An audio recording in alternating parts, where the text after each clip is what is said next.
Pour toi, demain, c'est un jour férié. Mais il y a 81 ans, le 8 mai fut la fin d'un enfer qui a duré près de 6 ans.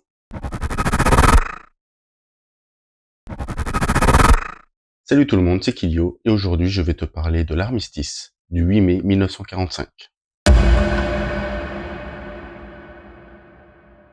6 juin 1944. Les Alliés débarquent en Normandie pour libérer la France.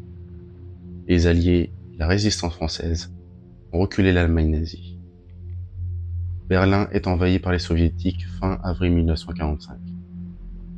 Retranché dans son bunker, Hitler se suicidera le 30 avril. Le Troisième Reich s'effondre.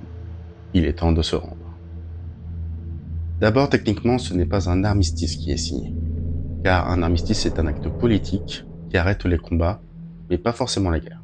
Ici, c'est une capitulation sans condition qui est signée, ce qui est beaucoup plus important. Le 7 mai 1945, à Reims, le général allemand Alfred Jodl signe devant notamment Eisenhower et le général français François Sevez la capitulation sans condition de l'Allemagne nazie, ce qui ne plaît pas beaucoup à Staline, qui exigera que la capitulation soit signée à Berlin, où les soldats de l'armée rouge y siègent depuis quelques jours. Et c'est donc le lendemain, le 8 mai 1945, à 23h01, qu'est proclamée la fin de la Seconde Guerre mondiale en Europe. Pour les Russes, avec le décalage horaire, ce sera le 9 mai. Aujourd'hui, le 8 mai est un jour férié. Enfin pour l'instant, ça peut peut-être changer. Mais cela n'a pas toujours été le cas. En 1946, une loi instaure la commémoration de la libération, mais à condition que cela soit un dimanche. Donc le premier dimanche qui suit le 8 mai. En 1953, à la demande des anciens déportés et résistants, le 8 mai est déclaré férié.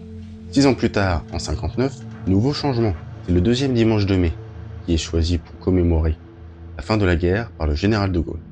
En 68, on restaure le 8 mai comme jour de commémoration, mais ce jour reste travaillé. Maintenant, en 75, je sais, ils sont chiants les politiques.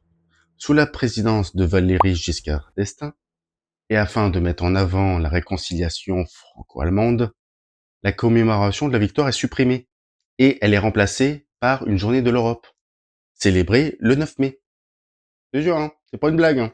Non, parce que pendant 6 ans, tu te fais pilonner le fiac. Le fiac, tu es libéré le 8 mai, mais on décide de ne pas le célébrer. Ça commence à faire beaucoup, là, quand même. Au revoir.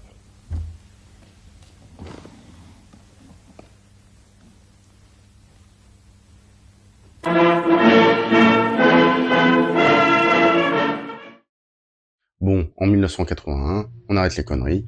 François Mitterrand rétablit le fait que le 8 mai est un jour férié, commémorant la fin de la Seconde Guerre mondiale en Europe. Et c'est une bonne chose, car on se doit de ne jamais oublier les femmes et les hommes qui ont contribué à cette libération. Comme Jean Moulin, fondateur du CNR, mort le 8 juillet 1943.